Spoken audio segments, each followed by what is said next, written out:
Hello everyone, welcome to the AutoCAD Beginner series. Still drawing the same object twice?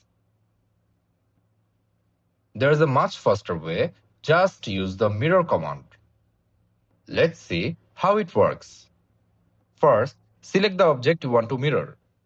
Now type MI and press enter. Next, choose the first point of the mirror line. Choose the second point. AutoCAD now asks if you want to erase the source object. Type N for no and press enter. Done. You now have a perfectly mirrored copy. You can also start the mirror command from the Home tab. Just click then mirror. It works the same way, but I recommend using MI command because it's much faster. The mirror command is perfectly for symmetrical objects like windows, furniture, brackets, and many architectural drawings.